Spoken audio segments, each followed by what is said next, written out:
आज हम यहाँ पर क्लास 7 NCERT साइंस सब्जेक्ट का चैप्टर 6 कर रहे हैं, जिसका नाम है रेस्पिरेशन इन ऑर्गेनिज्म। जो भी जीव हैं उनमें जो रेस्पिरेशन की क्रिया है वो किस तरह से होती है।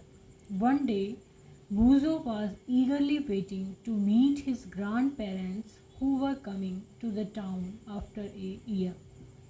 यहाँ पर एक कैरेक्टर है बूझो, जो कि बहुत ही उससे अपने उत्सुकता से इंतज़ार कर रहा है अपने ग्रैंड पेरेंट्स से मिलने का, जो कि टाउन में एक साल बाद आ रहे हैं। He was in a real hurry as he wanted to receive them at the bus stop. वो वास्तव में किस में है, जल्दी में है, क्योंकि उनको वो बस स्टॉप से रिसीव करने जा रहा है। He ran fast and reach the bus stop in a few minute. वो तेज़ दौड़ा और कुछ ही मिनटों में बस स्टॉप पे पहुंच गया। He was breathing rapidly. वह कैसी सांस ले रहा था, तेज तेज सांस ले रहा था। His grand mother asked him why he was breathing so fast. उसकी ग्रैंड मदर ने उससे पूछा कि तुम इतनी तेज तेज सांस क्यों ले रहे हो। बूझो टोल्डर, बूझो ने उसको बताया that he came running all the way, कि वह पूरे रास्ते भागता हुआ आ रहा था। But the question got stuck in his mind. He wondered why running makes a person breathe faster. तो बूझो के दिमाग में एक क्वेश्चन आ गया कि उसकी जो सांस है वो क्यों तेज हो गई जबकि वो दौड़ रहा था। The answer to Buzo's question lies in understanding why we breathe। तो बूझो का क्वेश्चन का आंसर किस में है, इसमें है कि जब हम इसकी समझ में है कि हम ब्रीथ क्यों लेते हैं, श्वास क्यों लेते हैं। Breathing is a part of respiration. Breathing क्या है, एक पार्ट है respiration let us learn about respiration. अब हम जानेंगे रेस्पिरेशन के बारे में। तो ये है वाई डू वी रेस्पायर। तो हम क्यों, हमारे अंदर क्यों रेस्पिरेशन की क्रिया होती है, या हम रेस्पायर क्यों करते हैं। In chapter 2 you learn that all organism are made of small microscopic unit called cell. जो भी जीवित जीव है, चाहे वो अमीबा है, चाहे वो मनुष्य है, चाहे वो कोई एनिमल है, चाहे वो कोई प्लांट है, सभी किससे बने होते हैं, एक यूनिट से, जिसको हम कहते हैं cell. A cell is the smallest structural and functional unit of an organism। Cell क्या है, सबसे छोटी स्ट्रक्चर में, मतलब जो उसकी संरचना है उसमें, और फंक्शन में भी। फंक्शनल और स्ट्रक्चरल यूनिट है एक किसी भी ऑर्गेनिज्म की। जो सबसे छोटी पार्ट होता है किसी भी ऑर्गेनिज्म का वो होता है cell. Each cell of an organism perform certain function. तो जो ऑर्गेनिज्म की हर कोई सेल है वो कुछ निश्चित फंक्शन परफॉर्म करती है, जैसे कि nutrition, transport, excretion and reproduction.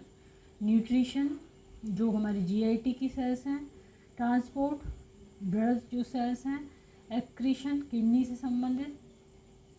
To perform these function the cell need energy. इन सभी फंक्शन को परफॉर्म करने के लिए सेल को किसकी ज़रूरत पड़ती है, ऊर्जा की ज़रूरत पड़ती है। Even when we are eating, sleeping और रीडिंग। जब हम खा रहे होते हैं तब भी हमें एनर्जी की ज़रूरत पड़ती है, सो रहे होते हैं तब भी, पढ़ते हैं जब भी, we require energy. But where does this energy come from. कहाँ से आती है ये एनर्जी।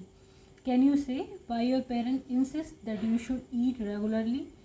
क्या आप कह सकते हैं कि आपके जो माता पिता हैं वो आपको क्यों जोर देते हैं कि आपको रेगुलरली खाना खाना चाहिए। The food has stored energy. Food में क्या होती है, स्टोर्ड एनर्जी होती है, उसके अंदर एनर्जी होती है, which is release during respiration, जो कि रिलीज होती है रेस्पिरेशन के द्वारा।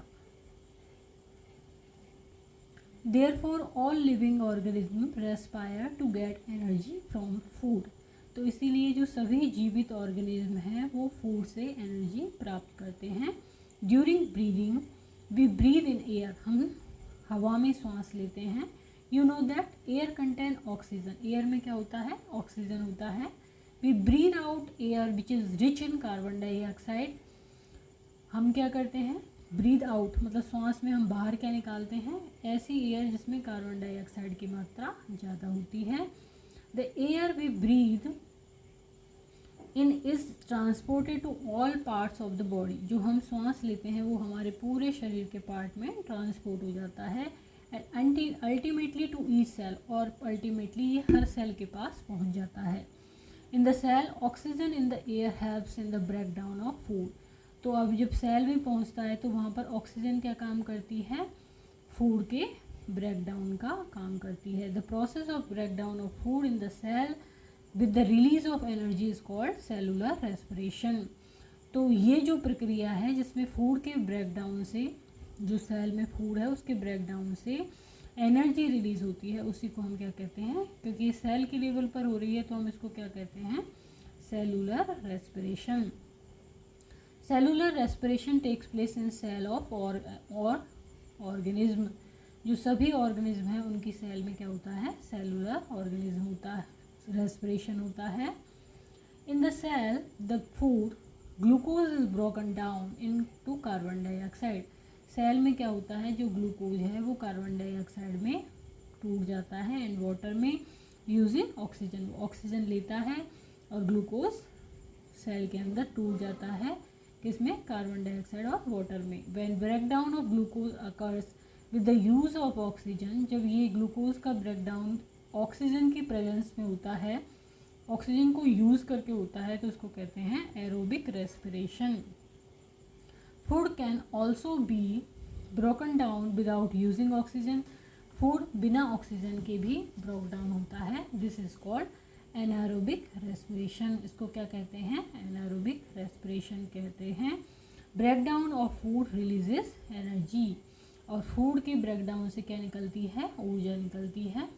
इसके लिए ये एक रिएक्शन दी हुई है, ग्लूकोज ऑक्सीजन की प्रेजेंस में किस में बदल जाएगी, कार्बन डाइऑक्साइड, वाटर और एनर्जी। तो ये तो हो गई aerobic respiration. You should know that there are some organism such as yeast that can survive in the absence of air. कुछ ऐसे ऑर्गेनिज्म होते हैं जैसे कि यीस्ट, जो कि एब्सेंस ऑफ एयर में भी सर्वाइव करते हैं। They are called anaerobes. इनको क्या कहते हैं, एन मतलब कि एब्सेंस और एरोब मतलब कि एयर या ऑक्सीजन के अभाव में। They get energy through anaerobic respiration. In the absence of oxygen glucose break down into alcohol and carbon dioxide. तो जब ऑक्सीजन की एब्सेंस होगी तो ग्लूकोज किस में बदलेगी, एल्कोहल में। एब्सेंस ऑफ ऑक्सीजन में एल्कोहल में बदलेगी, कार्बन डाइऑक्साइड में और एनर्जी में। Yeast are single cell organism. Yeast क्या होते हैं, सिंगल सेल ऑर्गेनिज्म होते हैं। They respire anaerobically. ये किस तरह से रेस्पायर करते हैं, एयर के अभाव में। And during this process yield alcohol, और इस प्रोसेस के दौरान ये एल्कोहल बनाते हैं। They are therefore use to make wine and beer. इसलिए इनका उपयोग कहाँ किया जाता है, वाइन एंड बियर बनाने में। Our muscle cell can also respire anaerobically. जो हमारी मसल सेल हैं वो भी ऑक्सीजन के अभाव में या एयर के अभाव में रेस्पायर करती हैं, but only for a short time, लेकिन बहुत ही कम समय के लिए। When there is temporary deficiency of oxygen, जबकि टेम्परेरी डेफिशिएंसी होती है ऑक्सीजन की। During heavy exercise, fast running, cycling, walking और मैनी आवर्स और heavy weight lifting, the demand for energy is high. तो ये सब जब एक व्यक्ति कर रहा होता है, exercise, fast running, cycling, walking, heavy weight lifting, तो एनर्जी की क्या होती है, डिमांड हाई होती है। But the supply of oxygen to produce the energy is limited, लेकिन ऑक्सीजन लिमिटेड होती है। Then anaerobic respiration takes place in the muscle cell to fulfil the demand of energy. तो फिर क्या करना पड़ता है मसल सेल को, एनारोबिक रेस्पिरेशन करना पड़ता है जिससे कि एनर्जी मिले। तो इसके लिए रिएक्शन क्या होगी, glucose in muscles in the absence of oxygen क्या बनाएगी, lactic acid and energy. Have you ever wondered why you get muscle cramp after heavy exercise. क्या आपको आश्चर्य होता है कि आप जब हैवी एक्सरसाइज करते हैं तो मसल्स क्रैम्प क्यों आते हैं। The cramp occur when muscle cell respire anaerobically. Muscle cell जब एनारोबिकली रेस्पायर होते हैं तो क्रैम्प आते हैं। The partial break down of glucose produce lactic acid.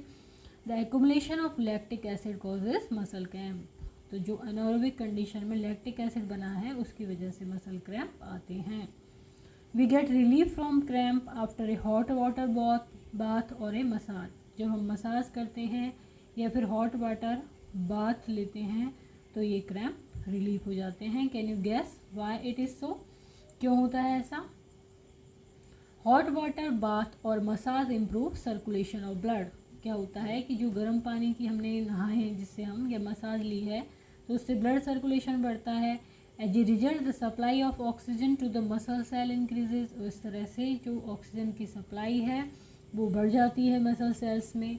The increase in the supply of oxygen result in the complete breakdown of lactic acid into carbon dioxide and water.